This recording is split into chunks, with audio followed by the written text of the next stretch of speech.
1970년 인류는 또 한 번 달에 가려 했습니다. 하지만 이번엔 달이 문제가 아니었습니다. 우주선 안에서 거대한 폭발이 일어났기 때문입니다. 산소도 전력도 사라지고 있었습니다. 3명의 우주인은 45만 킬로미터 떨어진 곳에 있었습니다. 지구로 돌아올 방법은 아무도 몰랐습니다. 그런데 이들은 살아서 돌아왔습니다. 어떻게 가능했을까요? 1970년 4월 11일 아폴로 13호가 발사됐습니다. 목표는 달의 표면 프라 마우로 지역 세 번째 달 착륙 임무였습니다. 재미있는 사실이 하나 있습니다. 발사 시각은 13시 13분. 숫자 13이 3번이나 겹쳤습니다. 당시엔 그저 우연이라 생각했습니다. 이 임무를 맡은 3사람이 있습니다. 선장 지미 러벨, 이미 2번이나 우주에 다녀온 베테랑이었습니다. 달 궤도까지 가본 경험도 있는 노련한 우주 비행사였습니다. 사령선 조종사 잭 스위거트, 후보 승무원이었지만 발사 며칠 전 갑자기 투입됐습니다. 그리고 착륙선 조종사 프레드 헤이즈, 이번이 그의 첫 우주 비행이었습니다. 이들은 자신들이 곧 역사상 가장 위험한 48시간을 맞이할 줄 전혀 몰랐습니다. 발사 후 이틀 동안은 모든 것이 정상이었습니다. 지구는 점점 작아지고 달은 점점 커지고 있었습니다. 승무원들은 가벼운 농담까지 주고받았습니다. 우주선 안에서는 클래식 음악을 틀어놓기도 했습니다. 지구의 시청자들은 이 비행에 큰 관심이 없었습니다. 이미 2번이나 달에 다녀온 너무 익숙한 임무였기 때문입니다. 심지어 그날 저녁 방송국 중계조차 끊긴 채 진행됐습니다. 비행시간 55시간 54분, 지구로부터 약 33만 킬로미터 떨어진 지점. 휴스턴의 교신 담당자가 평범한 요청을 합니다. 2번째 산소 탱크를 한 번 저어달라는 것이었습니다. 무중력 상태에서 탱크 안에 액체 산소가 층을 이루는 것을 막기 위한 점검 절차였습니다. 사령선 조종사 스위거트가 스위치를 눌렀습니다. 그 순간 쾅 하는 소리와 함께 우주선 전체가 흔들렸습니다. 전압이 떨어졌다는 경고등이 켜졌습니다. 계기판에는 동시에 여러 개의 경고 표시가 떴습니다. 스위거트가 휴스턴에 말합니다. 오케이 휴스턴, 우리는 여기 문제가 있었다. 교신 담당자가 제대로 듣지 못해 다시 묻습니다. 다시 한번 말해달라. 다시 답했습니다. 우리에게 문제가 생겼다. 전압 저하가 발생했다. 원인은 2년 전으로 거슬러 올라갑니다. 지상 테스트 중 산소 탱크 하나가 실수로 떨어졌습니다. 충격으로 내부 전선의 피복이 미세하게 손상됐습니다. 손상은 너무 작아서 어떤 검사로도 발견되지 않았습니다. 그 탱크는 그대로 우주선에 장착됐습니다. 그리고 우주 한가운데서 전선이 합선을 일으켰습니다. 산소 탱크 하나가 통째로 폭발한 것입니다. 사령선의 산소와 전력이 동시에 빠져나가기 시작했습니다. 옆에 있던 2번째 탱크마저 함께 손상되며 상황은 더 나빠졌습니다. 휴스턴 통제실은 순간 침묵에 빠졌습니다. 누군가 창문 밖으로 가스가 새는 것을 발견했습니다. 산소가 우주 공간으로 그대로 흘러나가고 있었습니다. 계기판 숫자는 빠르게 떨어지고 있었습니다. 이대로면 몇 시간 안에 산소가 모두 사라질 상황이었습니다. 바로 위장비가 고장났었고 우주인이 촬영한 위사진에서 파손 부위가 확인됩니다. 사령선은 더 이상 사람이 살 수 없는 공간이 되어가고 있었습니다. 폭발 직후 또 다른 사실이 드러났습니다. 첫 번째 산소 탱크가 더 빠르게 새고 있었습니다.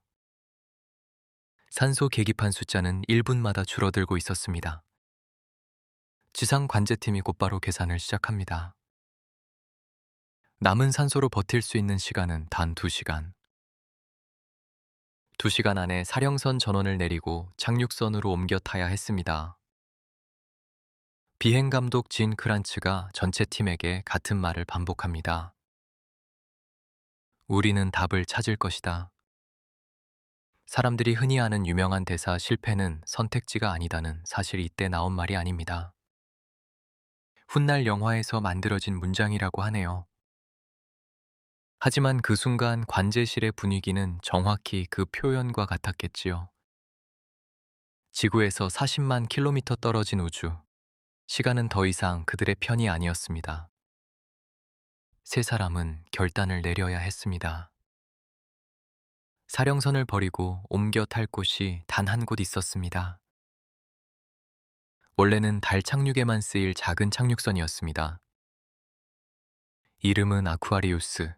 원래 설계는 2사람이 이틀 동안 사용하는 용도였습니다.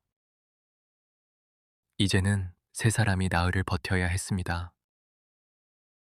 우주선 전체 시스템을 완전히 다시 짜야 하는 상황이었습니다.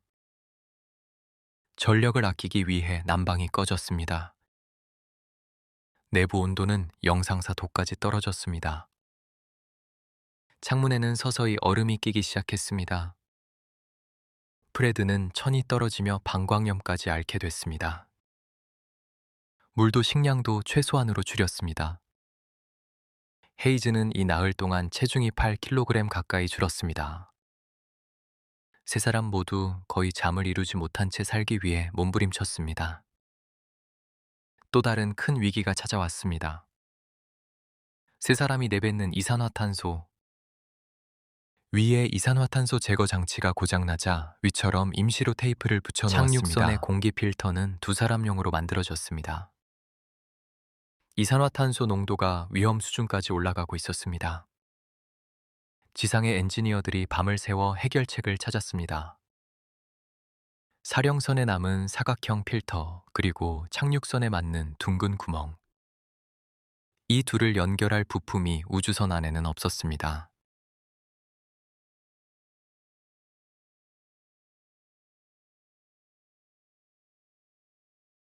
승무원들은 비닐봉지와 종이판, 그리고 테이프로 연결 장치를 설계했습니다. 우주선 안에 실제로 있는 물건들만 사용해야 한다는 제약이 있었습니다. 우주선 안에 실제로 있는 물건들만 사용해야 한다는 제약이 있었습니다. 바로 위에 사각형 모양의 장치를 메일박스라고 불렀습니다. 종이와 테이프로 만든 위의 장치가 3사람의 목숨을 구한 것입니다. 지구로 돌아가려면 정확한 방향 조정이 필요했습니다. 하지만 전력이 너무 부족했습니다. 유도 컴퓨터를 켤 수도 없었습니다. 선장 러벨은 다른 방법을 찾아냈습니다. 창문에 보이는 지구를 정확한 위치에 맞췄습니다. 그 상태를 유지한 채 수동으로 엔진을 점화했습니다. 단 1초의 오차도 우주선을 완전히 다른 궤도로 보낼 수 있었습니다. 컴퓨터 없이 눈으로 보고 손으로 조종해 궤도를 수정한 것입니다. 지구 대기권에 다시 진입하기 전 사령선과 손상된 서비스 모듈이 간신히 분리됐습니다. 승무원들은 그제서야 처음으로 우주선의 모습을 직접 봤습니다. 패널 하나가 통째로 뜯겨 나가 있었습니다. 내부 배선까지 그대로 드러나 있었습니다. 잭 스위거트는 그 사진을 보고 이렇게 말했습니다. 저게 어떻게 우리를 살려보냈는지 모르겠다. 대기권에 재진입하는 동안 통신이 완전히 끊겼습니다. 원래는 3분 정도 끊기는 것이 정상이었습니다. 하지만 이번엔 2분이 더 길어졌습니다. 휴스턴의 모든 사람이 숨을 멈췄습니다. 휴스턴 통제소에서는 누구도 입을 열지 않았습니다. 그리고 마침내 낙하산이 펼쳐졌습니다. 1970년사 월 17일 아폴로 13호가 태평양 위로 무사히 내려왔습니다. 결국 3사람은 사투 끝에 모두 살아서 돌아왔습니다. 나사는 이 임무를 성공적인 실패라고 부릅니다. 달에는 내려가지 못했습니다. 하지만 사람이 사람을 살리는 방법을 전 세계에 보여줬습니다. 종이와 테이프로 우주선을 고친 사람들이 있었다는 사실, 그 사실 하나가 지금도 누군가에게는 위로가 되고 영감을 줍니다. 가장 완벽한 계획도 한순간에 무너질 수 있습니다. 하지만 포기하지 않는 사람들은 늘 답을 찾아냅니다. 그리고 그 최선의 답은 절망에 빠졌던 사람에게서 나왔습니다. 시청해주셔서 감사합니다.